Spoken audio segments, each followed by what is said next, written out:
Halo sahabat YouTube, kembali lagi bersama saya, Vinsky Channel.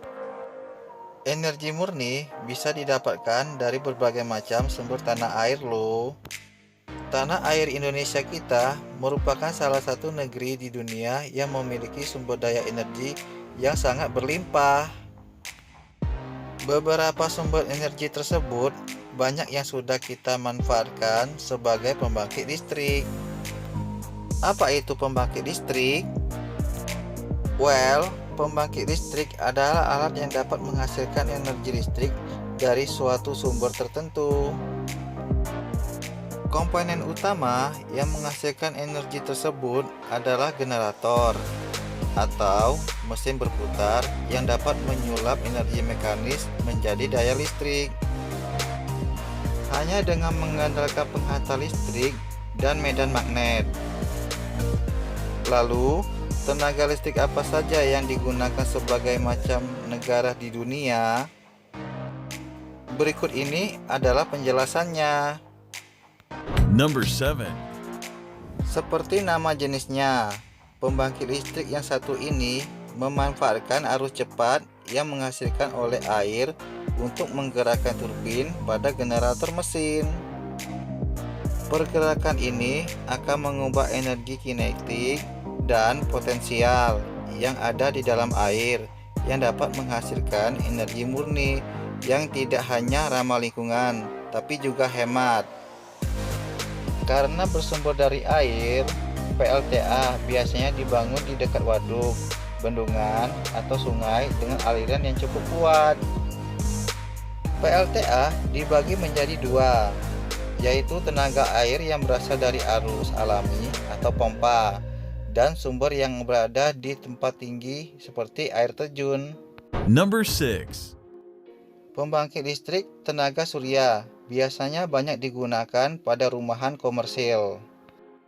Jenis pembangkit listrik ini memiliki sumber yang kuat karena berasal dari energi panas sinar matahari yang sangat berlimpah. Sama seperti PLTA, PLTS mengandalkan sumber energi murni alami sehingga sangat ramah lingkungan. Alat ini bekerja menggunakan panel surya yang dapat menyimpan energi listrik serapan sinar matahari ke dalam baterai. Mengingat iklim negeri kita yang memiliki musim kemarau yang cukup panjang, PLTS adalah alat pembangkit listrik yang lebih ideal untuk dipakai di rumah. Number 5.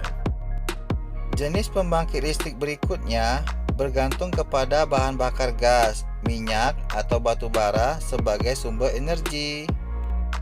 Bahan bakar tersebut akan terbakar bersama dengan gas yang nantinya akan tersaring melewati filter udara untuk menggerakkan turbin generator.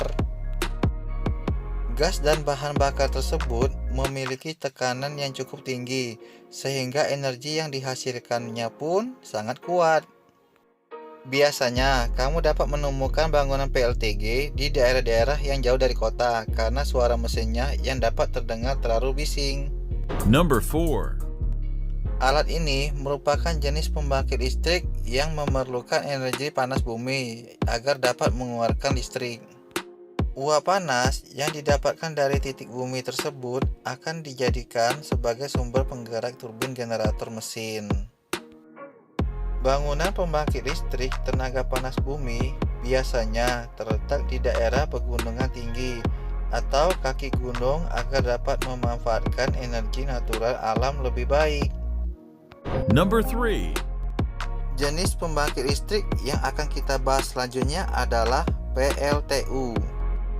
Pembangkit listrik tenaga uap ini memanfaatkan energi uap dari hasil pompaan air dalam pipa yang nantinya akan bersatu dengan minyak dan batu bara.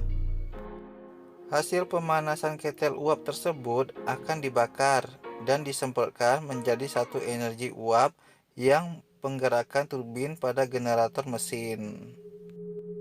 Hasil uap inilah yang pada akhirnya akan menjadi sumber energi listrik yang mengalir ke seluruh kota. Dari semua jenis pembangkit listrik, PLTU mungkin salah satu alat yang kurang ramah lingkungan karena dapat menghasilkan uap yang cukup berbahaya apabila terhirup oleh makhluk hidup di sekitarnya. Number 2. Agar dapat bekerja dengan baik, pembangkit listrik tenaga diesel membutuhkan bahan bakar solar. Mesin diesel adalah alat berfungsi sebagai penggerak mula. Setelah bekerja, mesin diesel akan menghasilkan energi murni mekanis yang dapat menggerakkan motor generator. Dari situlah energi listrik PLTD berasal. Number 1. Ombak di lautan memiliki volume kepadatan daya yang cukup tinggi. Gerakan ombak laut yang tinggi bergurung tersebutlah yang dimanfaatkan banyak negara untuk menghasilkan energi listrik yang cukup besar. Penemuan jenis pembangkit listrik ini termasuk baru dan sudah terbukti sebagai salah satu alat yang ramah lingkungan dan juga murah. Murah karena emisi yang dihasilkan sama sekali tidak ada. Menurut para penelitian dunia, pembangkit listrik tenaga ombak diprediksi akan menjadi mesin penghasil listrik yang paling terbaik. Semoga informasi ini bermanfaat ya guys. Jangan lupa like, subscribe, dan juga share ya guys. Sampai jumpa di video selanjutnya.